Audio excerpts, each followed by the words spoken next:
What's up, people? It's your man Earl Lover coming from your mama's basement. I was just watching an interview with Rondo, and I'm going to try to drop some of the recordings up on here as well. Now, according to Rondo, he said Magic Johnson and Pelinka, and it kind of makes sense because you sit there wondering, like, where's the shooters? Like, what are they doing? Like, are they drafting? Are they picking up shooters, in order to fit Lou Walton's system? And I made a video about this a while ago, and a lot of you fans, man, I'm telling you, like, a lot of times I drop videos, man. I'm not saying I'm always right, but I just use logical thinking, man, because I like, just by listening to conversations, doing research and just studying what they're saying and trying to read in between the lines sometimes, I try to pick up on certain things. But anyway, Rondo come out and he stated to the guy, he said, look, Magic Johnson, they want some high IQ guys. And that, when he said high IQ, first everything about JaVale McGee, and I started laughing, but I let him go ahead and talk, but anyway, he said, he wants some high IQ guys, some grimy, gritty type of players, real physical type players. He said, because we gotta go up against Golden State Warriors and other teams in the West. He said, but this is the thing that I want y'all to understand. That's why I'm gonna drop this, only that part of that segment. He stated, you can't beat the Warriors. Basically said you can't beat the Warriors at their own game. So Magic Johnson and Pelinka are going a different route. So when you look at who they picked up, and you think to yourself, they didn't get no shoot. I know a lot of you guys, y'all see the little draft pick we got, and you'll say, okay, they're shooters.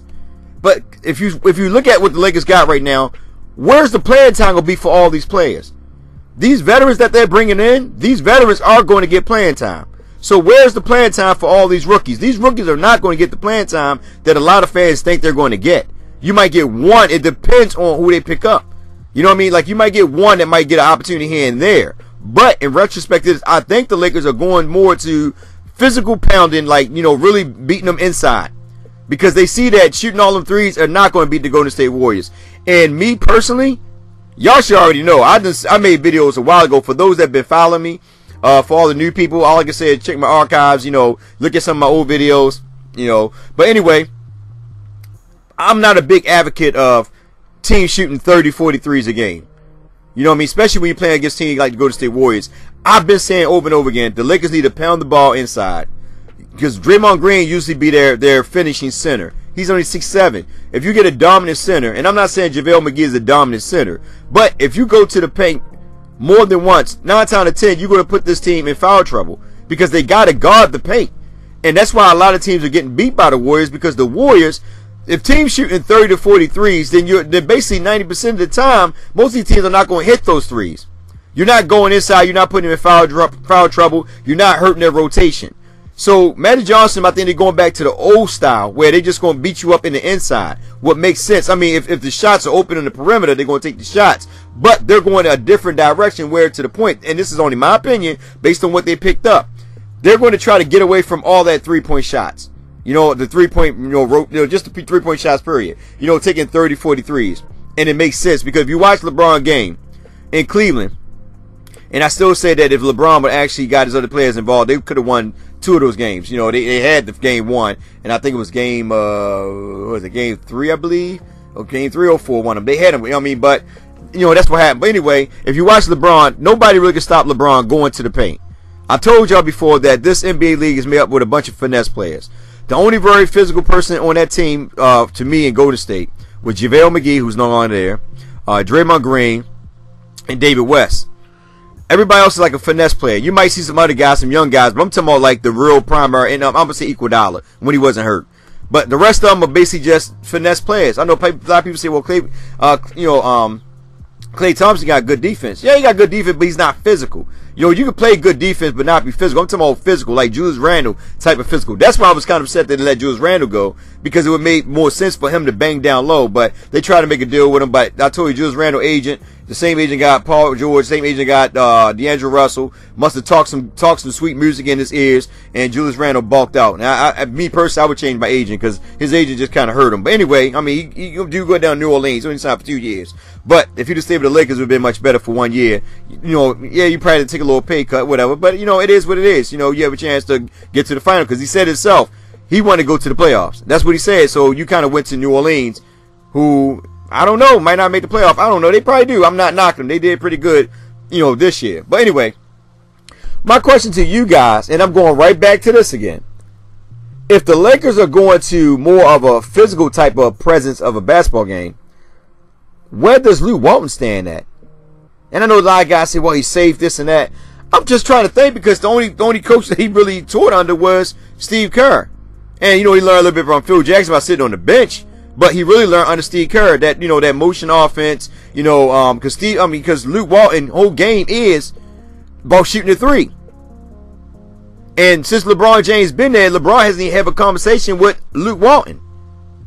So I want you guys to think about that.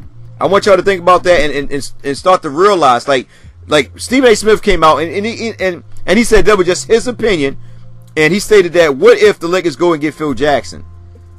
And a lot of us say, that's far-fetched. Me personally, I don't think they would go back to Phil Jackson, because everybody said, well, him and LeBron didn't have a good relationship based on the fact how he did Carmelo.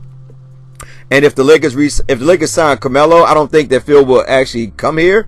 It don't make sense. But like he also stated, he said, well, Phil Jackson wrote that book about Kobe. They had a bad, rough relationship, but Kobe forgave him, and they wound up, putting together an opportunity to win 2 more championships. But here's the thing, though. I mean, like, where does Luke Walton fit into this at? Because if he's never taught any other, if he never got any other different playbooks beside that, motion, flow offense, and they say they're going in a different direction, because they know they can't run with Golden State Warriors at their own game. And the own game that everybody in the NBA has been doing lately, and I've been saying over and over again, is trying to beat them by outrunning them, shooting lots of threes. And you notice that's not beating them. I know Houston Rockets came close, but at the same time, Houston Rockets. I'm gonna hit y'all with something real quick. Game 7. Go back and look at the game. Capella was killing. They went away from Capella and started shooting them threes. James Harden didn't have a good series at all, but they went away from Capella, started shooting all them daggone threes. All right, let's go back a little bit long. Go back a little bit further. OKC was beating them when they had those 3 big guys, Canty, Adams, and I can't never think about the dude in Toronto. Guys, right now my brain went. It just froze on me. Give me his name for Toronto. I can't think of his name right now. That's in Toronto. But anyway, those 3 guys were killing. They were up 3-1. 3-1 because they were going inside. When KD and Westbrook decided to take all those jumpers, that's when Golden State Warriors was able to come back, instead of them taking advantage of pounding the ball inside and making the Golden State Warriors play interior defense. And this is the main reason why a lot of teams play into Golden State Warriors system, because that's what they run. It's like the same with the Spurs. The reason why the Spurs are so relevant every time they play, because they know when to get to you psychologically to make you either slow down or play at a fast pace. If they see, when this was Tim Duncan here, I ain't talking about now, but when Tim Duncan was there, they will make you slow down and they will play half-court set and make you play their ball. They will never run with you, but once in a while they will run with you. But a lot of times they will make you play that half-court set. So Magic Johnson, Pelinka said, you know what? We can't beat the Warriors at their own game. That shooting threes and all that. We got to pound it inside to make these guys, play us in the interior and basically play defense, because they see what's going on. See, Magic Johnson from that era, from the 80s and 90s, where centers were the dominant face of the NBA. That's where Magic Johnson is from. And I told people over and over again, the reason why the Golden State Warriors are so freaking nice is because everybody want to do that small ball running gun crap. Instead of pounding the ball inside, put them guys in foul trouble, so that way you get somebody like Draymond Green, who I still believe is the anchor of that team, out of the game. So then these guys got to put in other guys to play defense for them, because Draymond Green does a lot for them in the paint and around the perimeter. He can do a lot, and he plays hell of a good defense. He's very physical. I know a lot of people say he's a dirty player, but who wasn't ever a dirty player in the NBA? There's always a dirty player on the team. I ain't talking about this generation of the NBA. I'm talking about back in the 80s and 90s. There was always an enforcer on many of the good teams. I can go on and name a lot of them, but I'm not going to go through all that because I can name a few of them. But anyway, so with them saying that they're going a different route, you got to think about it. So where does Luke Walton fit in that? I mean, because if he only got one style of playbook, how will he be accustomed to what they're trying to run? This is what I'm talking about. Now this switches over to the LeBron James system. If you think about it, that's what I'm looking at right now, because I don't know, like, what could Luke Walton really do? Like, him and LeBron haven't even talked. So what is his system? I don't get it. So I'm thinking, like, just be on the lookout for that. And that's just only me speaking. I'm just looking at it, observing. I'm just trying to pay attention to these things, because like I told you guys, when LeBron James come here, I don't care what nobody say. Magic Johnson, for that man to sign a 4-year deal with with the 4th year being an optional, they had to make some type of agreement with LeBron. And listen, all the trades they made right now, or I mean not trades, sorry, all the pickups they made right now had to be most likely okay by LeBron. They had to run it past LeBron. You know, what you want to do, who you want in your system.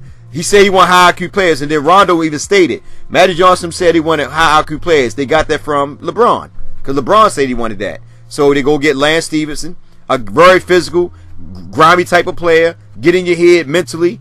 Rondo, very physical, grimy type player to get in your head physically. You don't believe me? Go back, watch him and Isaiah Thomas. When he got in Isaiah Thomas, the guy Isaiah Thomas kicked out the game. So they got those type of individuals to do what?